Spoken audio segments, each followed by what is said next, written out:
ಎಲ್ಲರಿಗೂ ಬೆಳಗಿನ ಶುಭೋದಯ. ನನ್ನ ಹೆಸರು ಪಾವನಿ. ಈ ದಿನ ನಾವು ಕನ್ನಡದ ಉಗಮದ ಹಿನ್ನೆಲೆಯ ಬಗ್ಗೆ ತಿಳಿಯೋಣ. ಮೊದಲನೆಯದಾಗಿ ರೇಖಾಭ್ಯಾಸ. ಕನ್ನಡವನ್ನು ಕಲಿಯಲು ಮತ್ತು ಬರೆಯಲು ರೇಖಾಭ್ಯಾಸ ಮುಖ್ಯ. ನಮಸ್ಕಾರ, ನನ್ನ ಹೆಸರು ಧನ್ಯ. ನಾನು 9ನೇ ತರಗತಿಯಲ್ಲಿ ಓದುತ್ತಿದ್ದೇನೆ. ಕಾಗುಣಿತದ ಬಗ್ಗೆ ತಿಳಿಯೋಣ. ಕಾಗುಣಿತ ಎಂದರೆ ವ್ಯಂಜನ ಮತ್ತು ಸ್ವರ ಸಂಕೇತ ಸೇರಿ ಕೂಡಿ ಕಾಗುಣಿತ ಆಗುತ್ತದೆ. ಅದರಲ್ಲಿ ಒತ್ತಕ್ಷರಗಳನ್ನು ನೋಡೋಣ.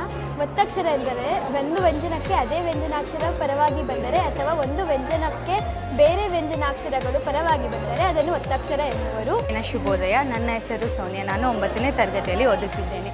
ಕೈಯಲ್ಲಿ ಮಣ್ಣಿದೆ ಪ್ಲಸ್ ಬಾಯಿ ಪ್ಲಸ್ ಮೊಸರು = ಇಲ್ಲಿ. ಎಲ್ಲರಿಗೂ ನಮಸ್ಕಾರ. ನನ್ನ ಹೆಸರು ತೇಜಸ್ವಿನಿ. ನಾನು 9ನೇ ತರಗತಿಯಲ್ಲಿ ಓದುತ್ತಿದ್ದೇನೆ. ಈ ಎರಡು ಪದದಲ್ಲಿ ಒಂದು ಊರಿನ ಹೆಸರು ಅಡಗಿದೆ. ಅದನ್ನು ನೀವು ಗುರುತಿಸಿ ಹೇಳಬೇಕು. ಅಗ್ಗ ಪ್ಲಸ್ ವಾಡ, ಧಾರವಾಡ. ಎಲ್ಲರಿಗೂ